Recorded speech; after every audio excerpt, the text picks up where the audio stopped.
You wake up one morning and your car runs on water. Not a dream, not science fiction. For one man, it was reality until the day he disappeared. Stanley Meyer was not a celebrity. He was a quiet inventor from Ohio who filed a patent in 1990 that should have changed everything we know about energy. The patent described a device that could split water into hydrogen and oxygen using far less energy than conventional methods. A water fuel cell, clean, infinite, cheap. Meyer demonstrated his invention publicly. He drove a dune buggy across town powered only by water. Witnesses watched, cameras rolled, the engine ran. Then the oil industry noticed.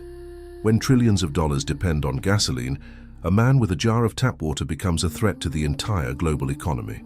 Meyer claimed he was offered millions to bury his research. He refused. He said the technology belonged to humanity, not to corporations or governments.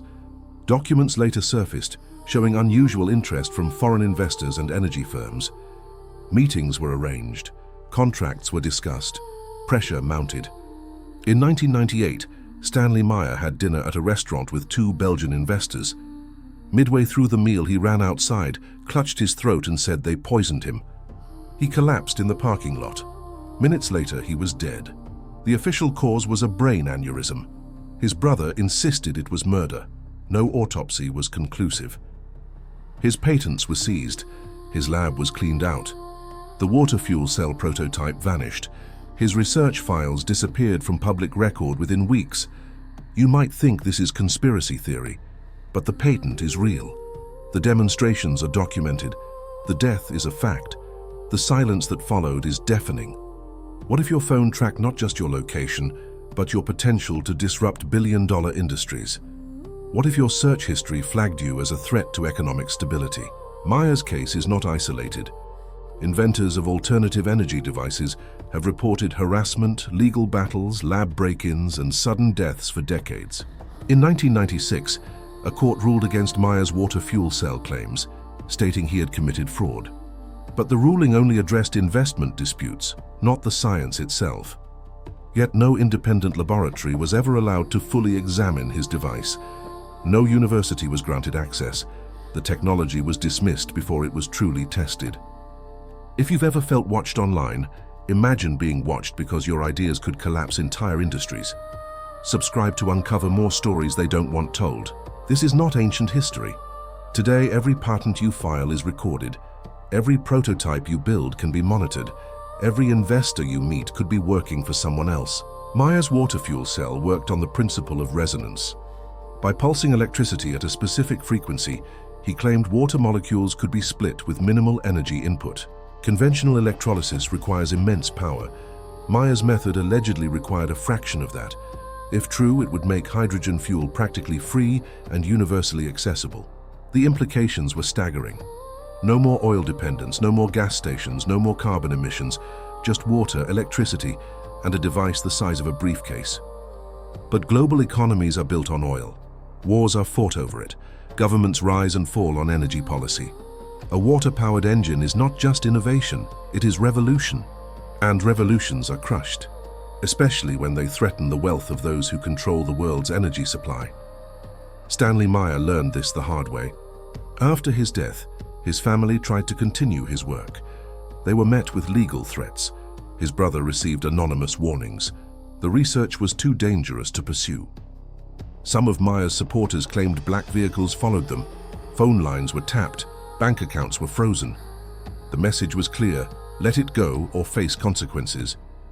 You live in a world where your smart devices listen to your conversations, where algorithms predict your behavior, where data brokers sell your life to the highest bidder. Now imagine that world turned against you, not because you broke a law, but because you created something that could free humanity from corporate control. Meyer's story is a mirror. It reflects a system that rewards compliance and punishes disruption, a system where innovation is celebrated only if it profits the right people. Decades later, engineers and scientists still debate whether his water fuel cell was genuine.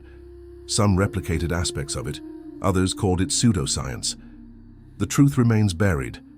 But what is undeniable is this: a man created something, demonstrated it publicly, refused to sell it, and then died under suspicious circumstances. His invention vanished. In 2008, a Japanese company announced a water-powered vehicle. The project was quietly shelved. In 2014, an Indian engineer claimed similar technology. He faced immediate ridicule and legal challenges. Every few years, someone announces a breakthrough in water-based fuel. Every time the story fades, the inventor goes silent. The technology disappears into the void. You are not immune. If you ever invent something too disruptive, too liberating, you will face the same machine Stanley Meyer faced, and it does not negotiate. The modern surveillance state is not just about security, it is about control. Control of information, control of innovation, control of anyone who dares to challenge the status quo. Your emails are scanned, your purchases are tracked, your social connections are mapped. If you become inconvenient, the system knows how to isolate you, discredit you, erase you. Meyer's water fuel cell may or may not have worked as claimed, but the response to it reveals a darker truth. The world is not ready for solutions that dismantle power structures. Oil companies spend billions lobbying governments. They fund research that supports their interests. They bury studies that threaten their profits. This is not theory. This is documented fact. When Meyer died, the world lost more than an inventor. It lost the possibility of a future where energy was free, clean, and available to every human being on the planet. His patents are still accessible online. You can read them, study them, try to replicate them, but you will find that critical details are missing, redacted, lost, conveniently incomplete. Some say Meyer was a fraud who convinced investors with clever tricks. Others say he was a martyr, silenced by forces that could not allow his work to succeed. What is certain is that his death ended the most serious public challenge to oil dependence in modern history, and no one with his resources has dared to follow in his footsteps. You trust your government to protect innovation. You trust corporations to embrace progress. But history shows that institutions protect themselves first and humanity second. The surveillance tools that track your life today were built to maintain order. But order for whom? Stability for whom? Freedom for whom? Stanley Meyer asked those questions. Then he died. Think about the last time you posted something controversial online. Did you hesitate? Did you wonder who might see it? That hesitation is the system working. It silences you before you speak. Meyer did not hesitate. He built his device, he demonstrated it, he refused money, he fought in court. He believed in a better world, and the world destroyed him for it. Today, entrepreneurs are celebrated if they disrupt industries in ways that create new markets. But disrupt in a way that eliminates profit, and you become a target, not a hero. The water fuel cell threatened not just oil companies, but automakers, utility corporations, governments that tax fuel, and nations whose power rests on energy exports. It was not one enemy Meyer faced. It was an entire global architecture built on resource scarcity. His invention promised abundance, and abundance is the enemy of control. You may never invent a world-changing device, but you live under the same systems that erased Stanley Meyer. Systems that monitor, suppress, and eliminate inconvenient truths. Every search you make is recorded. Every message you send is stored. Every idea you share is analyzed. If you ever threaten the wrong interests, that data becomes a weapon against you. Meyer's story is your story.